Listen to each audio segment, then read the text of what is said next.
ప్రస్తుతం రాష్ట్రంలో దుర్మార్గమైన పాలన కొనసాగుతూ ఉంది. చంద్రబాబు నాయుడు ఆయన కుమారుడు ఇద్దరు కూడా వైఎస్ఆర్ కాంగ్రెస్ పార్టీ నేతలను కార్యకర్తలను అందరినీ కూడా అనేక రకాల ఈ 2 సంవత్సరాలు ఇబ్బంది పెట్టారు. వాటిలో ఎక్కువగా అన్ని అక్రమం కేసులు పెట్టడం జరిగింది.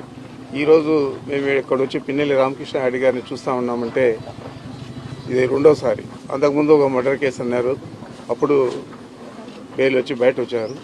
మరి మొన్న జరిగిన దీంట్లో ఇద్దరు కూడా చనిపోయిన అతను చంపిన వాళ్ళు అందరూ కూడా తెలుగుదేశం పార్టీ వారే, వాళ్ళందరూ కూడా ప్రత్యర్థులే రామకృష్ణారెడ్డి గారికి. మరి అలాంటి వారందరూ కూడా చనిపోయిన అతని మీద చంపిన వాళ్ళ మీద కేసు పెట్టి అరెస్ట్ చేయాల్సిన పోనిచ్చి దాంట్లో కూడా రామకృష్ణారెడ్డి గారిని ముద్దాయిగా చేర్చారు. ఈ వీడియో కానీ మీకు నచ్చినట్లయితే లైక్, కామెంట్, షేర్ చేయండి. మరిన్ని అప్డేట్స్ కోసం సబ్స్క్రైబ్ చేయండి.